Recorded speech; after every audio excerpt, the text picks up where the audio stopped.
5, amados hermanos. Efesios capítulo 5, versículo del 3 al 5. Dice la Escritura, hermano: pero fornicación y toda inmundicia o avaricia, ni aun se nombre entre vosotros como es conveniente de los santos, ni palabras deshonestas, ni necedades, ni traunerías, que no convienen, sino antes bien acciones de gracia. Porque sabéis esto, que ningún fornicario, o inmundo, o avaro, que es idólatra, tiene herencia en el reino de Cristo y de Dios. Hemos estado hablando en esta mañana, hermanos, con respecto a ser imitadores de Dios. Y un imitador, hermanos, es aquella persona, nosotros lo hemos visto a través de la televisión, es aquella persona que se caracteriza para poder representar pareciéndose a quien quiere imitar. Y esta persona que se caracteriza toma, no solamente se viste, sino trata de copiar los rasgos de su cara, sus actividades, su manera de caminar, porque quiere expresarle al público a quien precisamente está imitando y que el público pueda identificar a quien está imitando, hermano. Y ya vimos que el apóstol Pablo, en el capítulo 5, verso 1, dice: sed pues imitadores de Dios. Entonces la iglesia, hermanos, la iglesia, usted y yo como cristianos, tenemos a alguien de quien debemos tomar las características para poder parecernos a él, para poder comunicar a los demás a quién estamos representando y que los que nos ven puedan identificar con toda claridad a quién nosotros estamos tratando de dar a conocer. Y ya vimos, hermanos, que debemos ser imitadores de Dios en el amor. Ahora vamos a ver que debemos ser imitadores de Dios en la manera en que nosotros nos comportamos. Es decir, tener el comportamiento, tener la conducta que Dios tiene, siendo nosotros imitadores de Él. La carta a los Efesios, hermanos, se divide en dos partes: la parte teórica, la parte práctica. Capítulo 1, capítulo 2, capítulo 3 nos manifiesta, hermanos, cuál es la identidad de la iglesia que Dios nos ha dado, hermano. Pero luego nos enseña en el capítulo 4, capítulo 5 y capítulo 6 la influencia que la iglesia manifiesta a través de esa identidad que ha recibido de Dios, la parte práctica. Entonces, hermanos, en la carta a los Efesios nosotros vemos que la iglesia es el cumplimiento del propósito eterno de Dios. La firme decisión que Dios tenía desde la eternidad era establecer la iglesia. Y la iglesia fue establecida tal y como Dios la había pensado. Y Cristo vino a establecer una iglesia, hermano, y lo hizo a través de su obra en la cruz del Calvario, una obra salvadora, una obra redentora, pero también una obra transformadora, hermano. Una obra transformadora, porque el propósito de Dios no solamente era establecer la iglesia, sino que la iglesia tuviera una influencia sobre los demás, que la iglesia pudiera dar a conocer quién es Dios y cómo es Dios.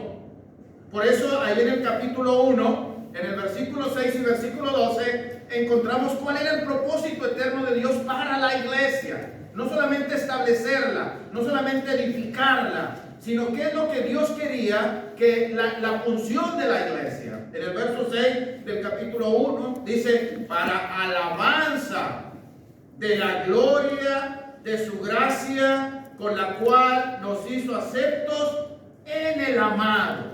Luego el verso 12 dice, a fin de que seamos para alabanza de su gloria, nosotros los que primeramente esperábamos en Cristo. El nombre de Dios, hermanos, es magnificado.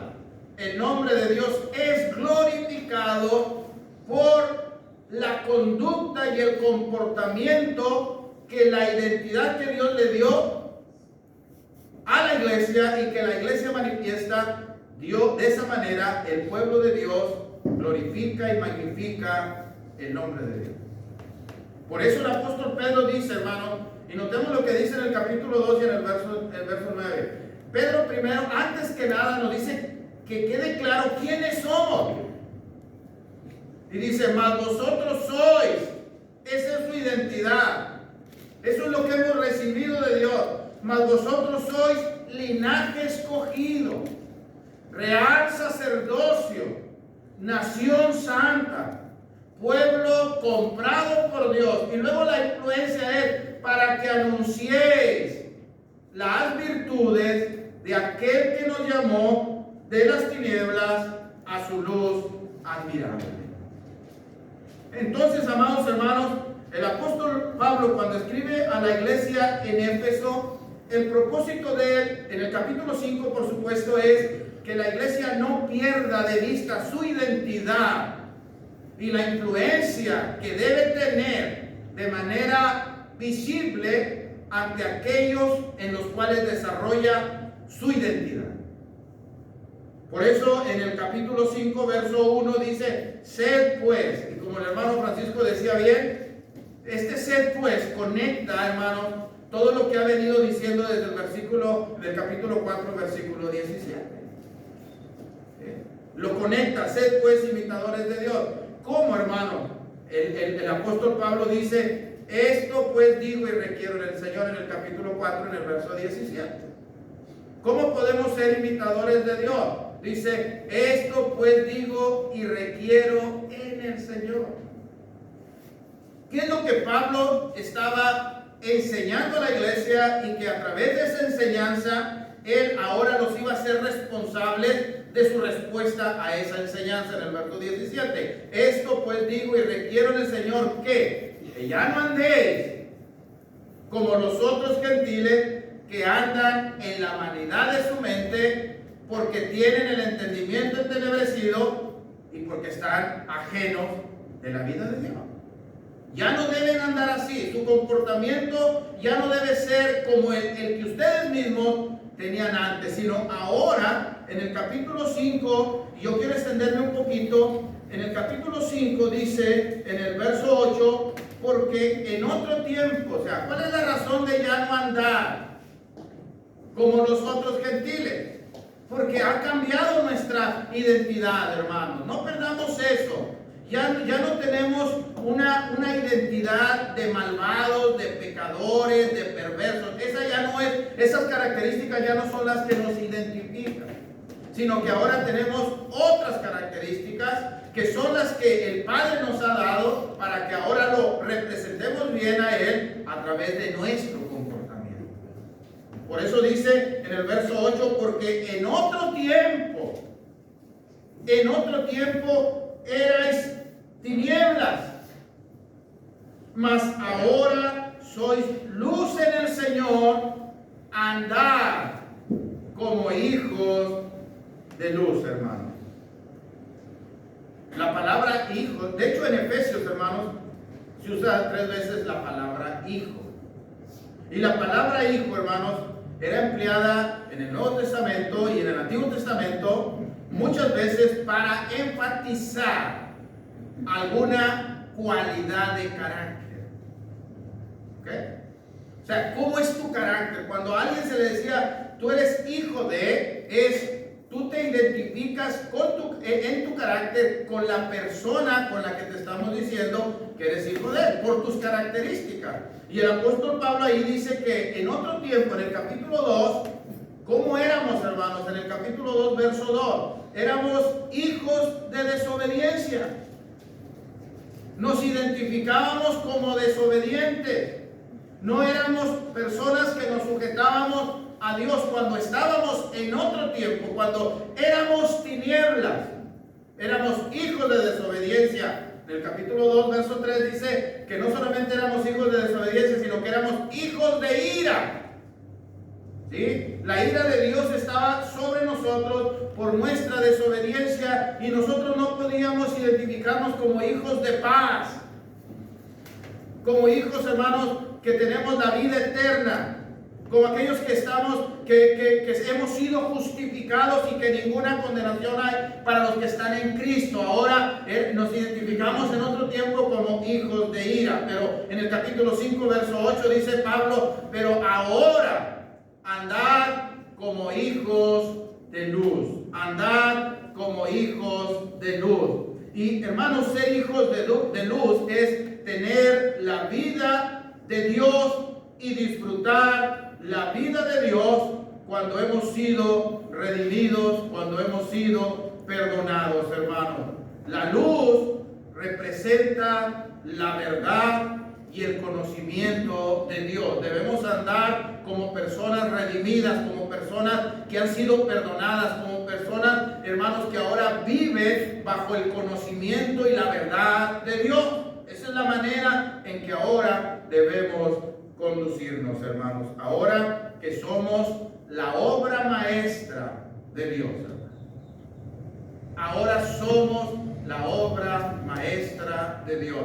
Efesios capítulo 2, versículo 10. Somos hechura suya, creados, hermanos, en Cristo Jesús para buenas obras, las cuales Dios preparó de antemano para que nosotros anduviésemos en ellas. Es decir, Dios nos creó de nuevo en Cristo y nos presentó al mundo para exhibir su obra maestra, para que podamos nosotros, para que el mundo pueda ver de manera objetiva en nosotros, hermanos, la gloria de Dios y que eso pueda alabar la gracia de Dios. ¿Eh? Eso es lo que Dios quiere. Ahora bien, como miembros de la familia de Dios, tenemos que ser imitadores de Dios como hijos amados y debemos imitarlo en algo, hermano.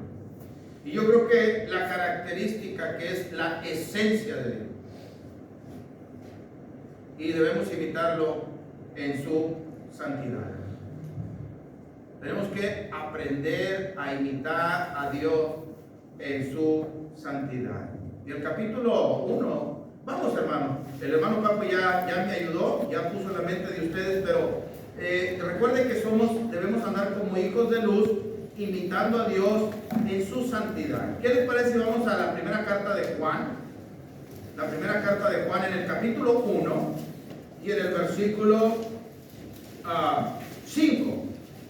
Este es el mensaje que hemos oído de Él. Mire, lo que hemos aprendido de Dios y en lo que debemos imitar a Dios. ¿Qué hemos aprendido de Dios? Este es el mensaje que hemos oído de Él. Y además dice el apóstol Juan, se los hacemos ver. Ellos recibieron el mensaje de Dios y ellos lo dieron a conocer, hermano. ¿Y cuál es el mensaje que los apóstoles recibieron y que ahora estaban anunciando para que nosotros lo sepamos y podamos, hermanos, estar en condiciones de ser imitadores de Dios como hijos de luz? Dios es luz. Dios es luz. Note que no dice que Dios es una luz, como si hubiera alternativas, como si hubiera opciones, o como si Dios fuera uno más, sino Él es la luz, Él es luz, es de su esencia, y no hay ningunas tinieblas en Él. Él es luz y ningunas tinieblas hay en Él. Entonces, hermanos, el hecho que Dios sea luz establece un contraste natural con las tinieblas. O sea, Dios está separado totalmente de todo lo que tiene que ver con las tinieblas. Si la luz, hermano, o la luz, hablando del apóstol Juan aquí de manera metafórica, hermano, si la luz es una metáfora con respecto a la justicia y a la bondad de Dios, entonces la oscuridad viene a simbolizar el mal y el pecado.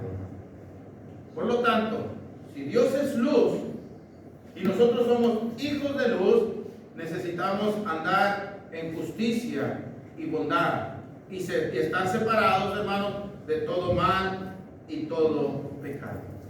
Ahora, si volvemos nosotros allá a Efesios, hermanos, ¿en qué debemos imitar a Dios en cuanto a su santidad? Lo primero que quiero ver, hermanos, es en una pureza sexual. Debemos imitar a Dios, hermanos, en su santidad, siendo puros, hermanos, sexualmente. En el capítulo 5, verso 1, el verso 3 dice: pero fornicación y toda inmundicia y avaricia ni aun se nombre entre vosotros como es conveniente de los santos. Amados hermanos, cuando es conveniente, Dios habla de manera explícita con respecto a la sexualidad. Y esto es preocupante, hermanos, porque ayer el hermano Juan Ramón hablaba con respecto a cómo los jóvenes debe ser su comportamiento y cómo deben corregir lo deficiente, hermano. Yo anoche pensaba, ¿cómo podríamos nosotros enseñar a los jóvenes de manera correcta, conforme al propósito de Dios, con respecto a la sexualidad, si siempre le estamos diciendo a los jóvenes que huyan de la fornicación? Ahora, ¿cómo enseñarles con respecto a la sexualidad correcta, hermano? ¿Cómo pudieran ellos decir, ok, voy a huir de la fornicación porque va a haber un momento en el cual puedo desarrollar de manera plena y legal mi sexualidad? ¿Cómo es que Dios nos puede ayudar para vivir en una pureza sexual? Bueno, lo primero que nosotros necesitamos enseñar a nuestros jóvenes y que nosotros debemos vivir, hermanos, es lo que el escritor a los Hebreos dice en el capítulo 13 y en el versículo 4 con respecto a esta pureza sexual. Y el escritor dice: honroso sea en todos el matrimonio y el lecho sin mancilla, pero a los adúlteros y fornicarios los juzgará Dios. Entonces, hermano, la Biblia establece y Dios establece que la sexualidad dentro del matrimonio es algo que ha sido no solamente legalizado por Dios, sino que desde la perspectiva de Dios es algo bueno para el hombre. Note, usted nomás piense, Dios es santo, completamente santo. Él no tiene ningún ápice, ninguna pizca de perversidad. Él es luz y no hay ninguna tinieblas en él. Pero vea ese Dios santo cuando creó a Adán y a Eva. Vea ese Dios santo teniendo comunicación con Adán y con Eva allá en el huerto del Edén, y ellos están desnudos. ¿Cómo puede un Dios santo, hermanos, poder convivir con un matrimonio o una pareja que están desnudos? Y cómo Dios no se ruboriza, hermanos, en su santidad de poder tener esa comunión tan íntima y directa con Adán y Eva cuando ellos están desnudos. Y cómo Adán y Eva pueden convivir desnudos y no se avergüenzan, hermano. ¿Cómo es posible eso? Bueno, porque Dios nos está enseñando que Él, al crear el matrimonio, Él también creó la sexualidad para que la sexualidad sea una actitud, una necesidad del hombre tan legal como es el hambre, hermanos, y como es la sed, y que necesitan ser satisfechas. Pero Dios quiere que esa necesidad tan natural del sexo sea desarrollada de una manera legal, bien vista de Dios, y que sea honrosa delante de Dios dentro del matrimonio. Por eso debemos honrar lo que Dios honra, y lo que Dios honra es el matrimonio y lo que implica. Por eso, amados hermanos, en la iglesia decíamos también que en el asunto de establecer ancianos, los requisitos más difíciles de cumplir son los que tienen que ver con los domésticos, hermanos.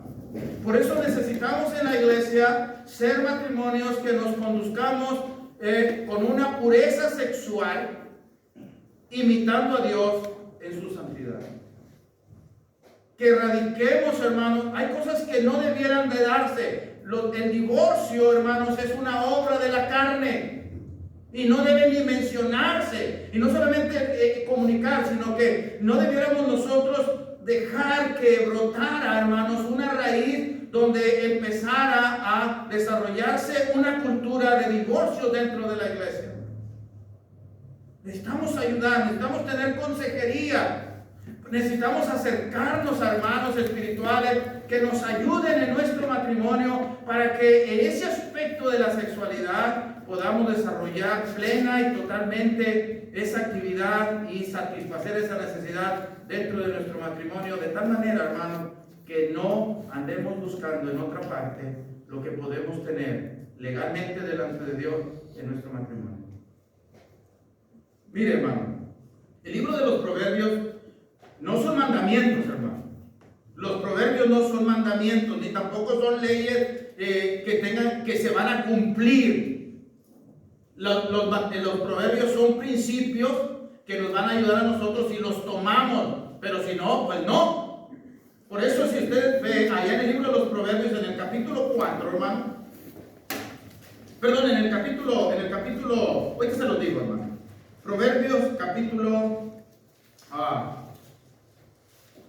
ahorita les digo.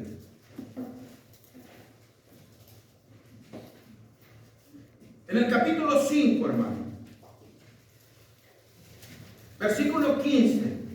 Mire cómo Dios habla de manera explícita con respecto a la sexualidad y nos da principios de cómo podemos desarrollarla de manera correcta y legal y que sea bien vista delante de Dios. Son principios.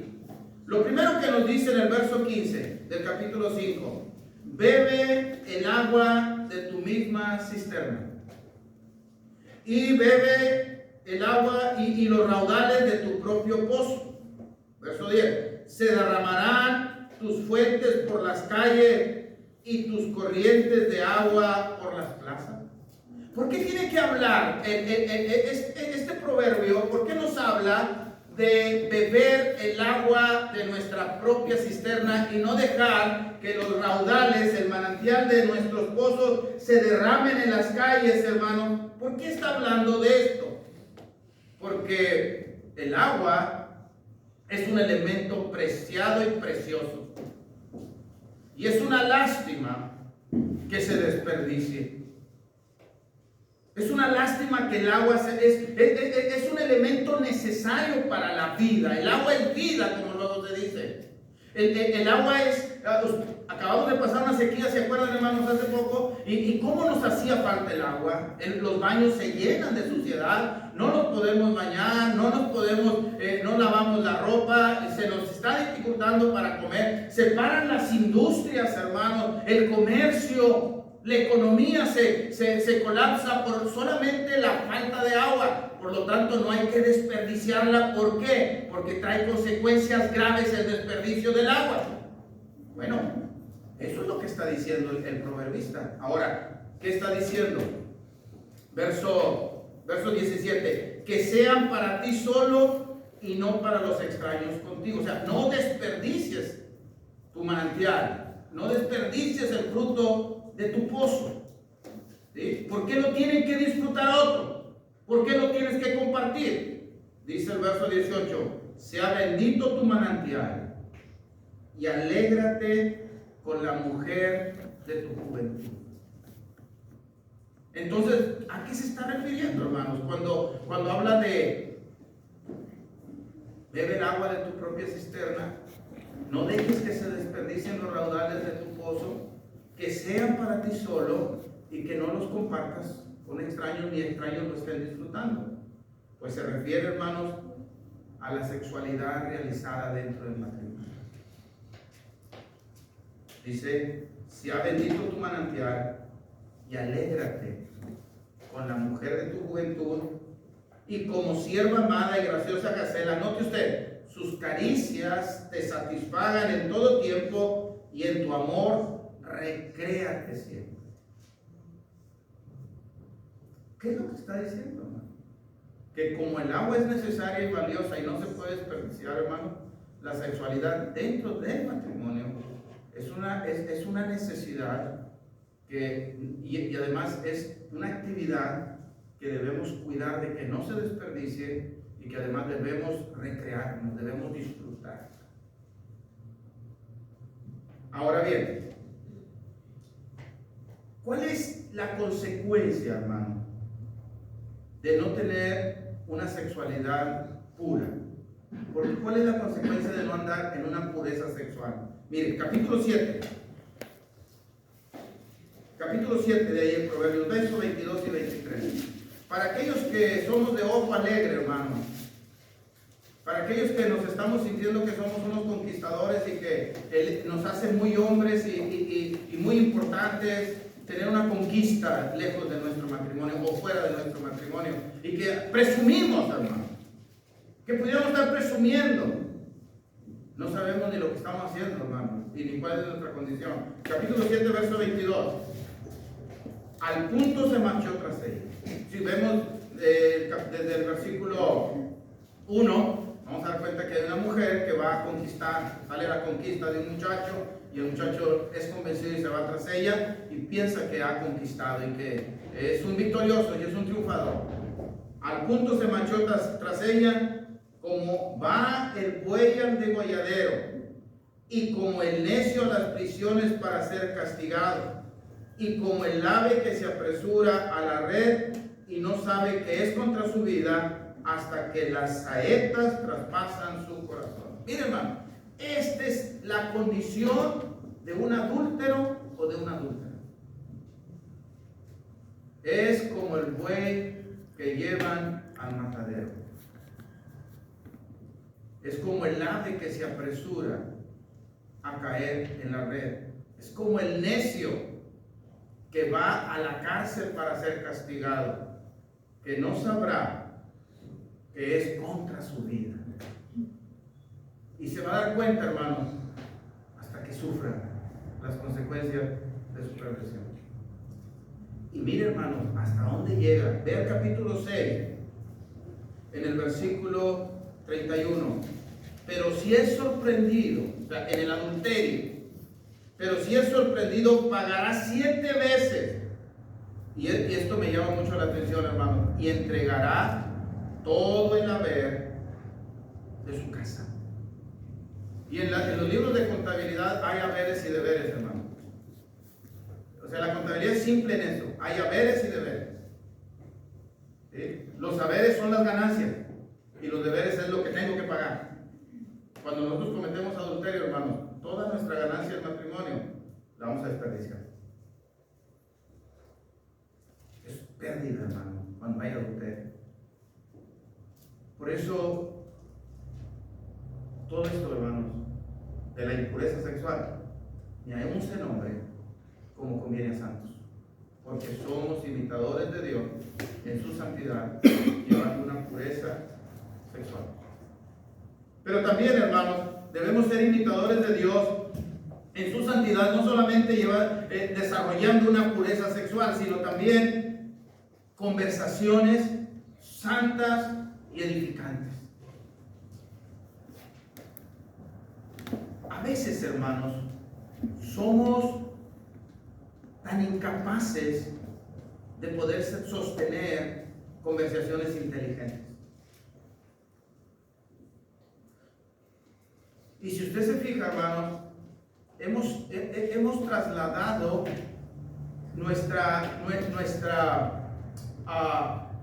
cercanía a través de videos chistosos, y nos estamos riendo de tonterías, hermanos, y pasamos horas y horas viendo en el Facebook ahí chistes, estamos viendo nosotros videos de gente que se cayó y nos estamos riendo y compartimos eso. Tonterías, hermanos. ¿Por qué? Porque hemos perdido la calidad de la comunicación.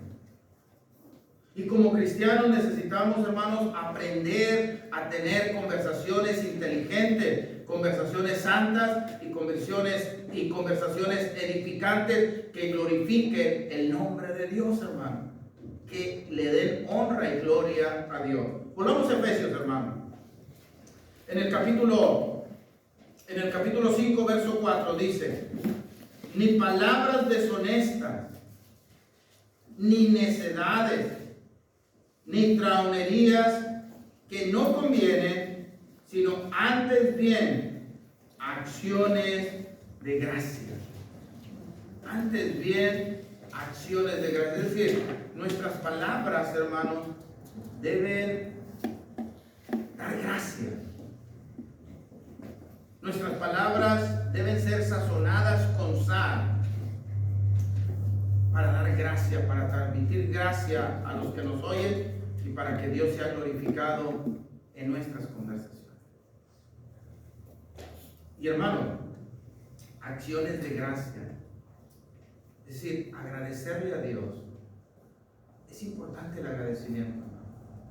Cuando nosotros vemos todo lo que Dios ha hecho por nosotros, cuando nos damos cuenta de las expectativas que Dios tiene para nosotros, hermanos, cuando nosotros nos damos cuenta de la identidad que Dios le ha dado a la iglesia y la oportunidad que tenemos de manifestar la gloria de Dios a través de nuestras pláticas, de nuestras conversaciones, hermanos, eso nos va a transformar, nos va a ayudar en nuestra vida, ser agradecidos con Dios y decirle: Señor, gracias por esto que usted ha hecho con nosotros.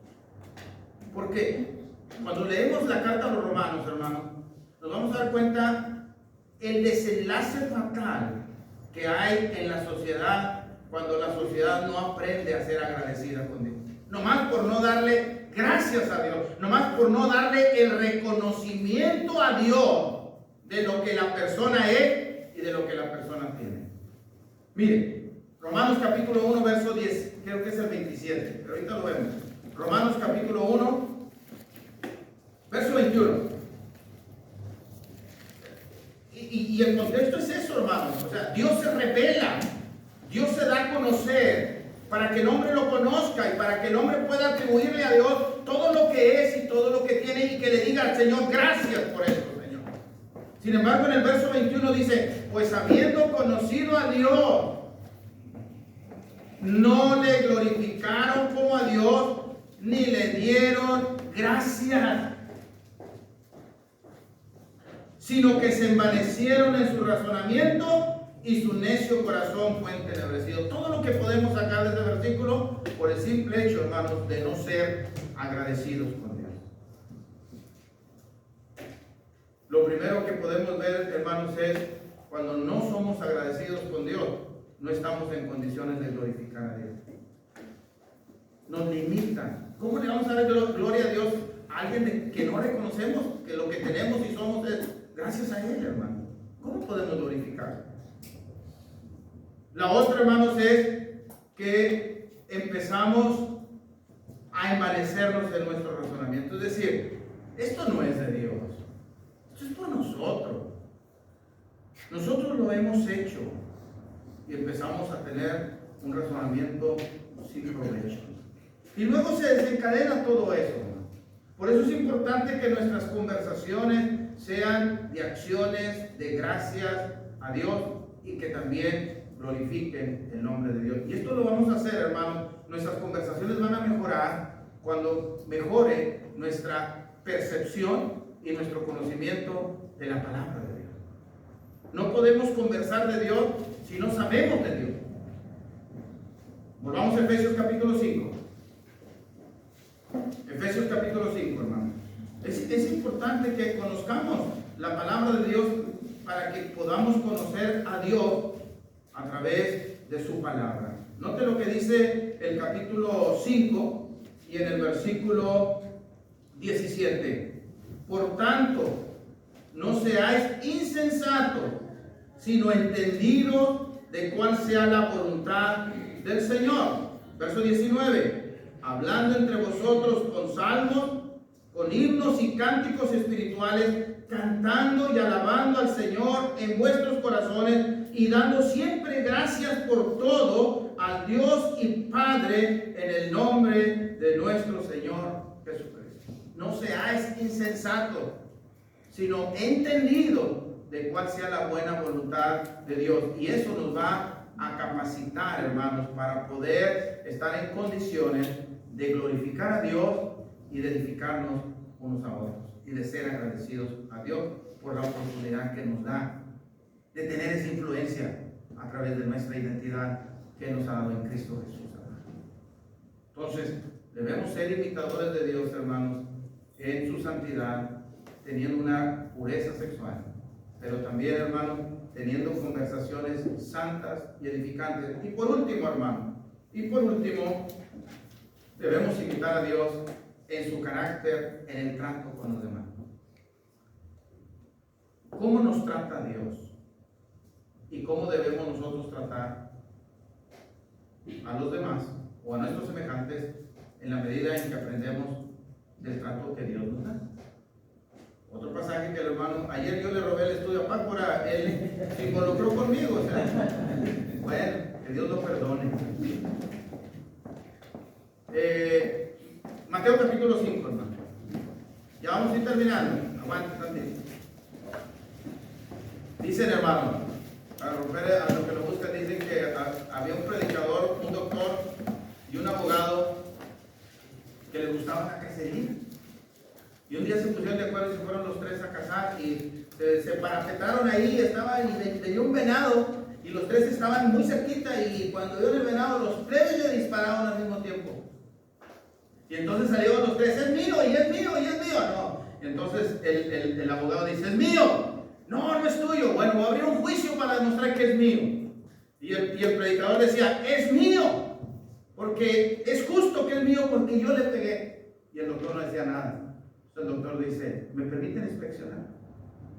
Y se quedaron extrañados, pues revisan. Ya lo revisó y dijo, el venado es del predicador. ¿Cómo supiste? Dijo, es que fue un tiro perfecto. ¿Cómo? Le entró por una oreja y le salió por la otra. Espero que lo que estamos hablando, hermano, no le entre por una oreja y le salga por la otra. Ya encontraron Mateo capítulo 5, ¿verdad? Muy bien. Mateo capítulo 5, verso 44. Pero yo os digo, amad a vuestros enemigos, bendecid a los que los maldicen, haced bien a los que los aborrecen y oren por los que los ultrajan y los persiguen. ¿Por qué el Señor Jesucristo está dando esta instrucción? Que están fuera de la zona, hermano. La verdad, o sea, y esto es lo difícil porque, pues amar al que me ama está fácil, darle al que me da. O sea, hasta vergüenza me da no darle porque ya me dio. Como ustedes, que cuando hacen piñata no me invitan a mí, nomás invitan a los que le invitaron en la piñata anterior. Eso es fácil. Pero ¿por qué pide esto el Señor? Verso 45. Para que seáis hijos de vuestro Padre que está en los cielos, que hace salir su sol sobre malos y buenos, y que hace llover sobre justos e injustos. Esa es la manera de proceder de Dios. Dios no es negativo, hermano. Dios no es un Dios que está viendo a quién hacerle mal, con quién desquitarse. Dios no es así. Dios es un Dios que es proactivo. Él toma la iniciativa de hacer bien a todos. Él no está condicionado a que si nosotros le hacemos bien, Él nos va a hacer mal. Él siempre tiene un carácter bueno para nosotros, para toda su creación. Así es que, amados hermanos, seamos imitadores de Dios como hijos amados en su santidad, teniendo o viviendo en una pureza sexual, teniendo conversaciones santas y correctas, pero también, hermanos, en nuestro carácter con el trato de los demás. ¿Cómo lo logro, hermano? Y esta es la invitación para nosotros, pero también para que no es cristiano y quisiera vivir en esta santidad. ¿Cómo lo puedo lograr? ¿Cómo? Bueno, Juan capítulo 3, versículo 19 y 20. Juan capítulo 3. ¿Sí se fijaron que todos los pasajes me los copiaron, hermano? Juan capítulo 3. Lo bueno es que somos hermanos.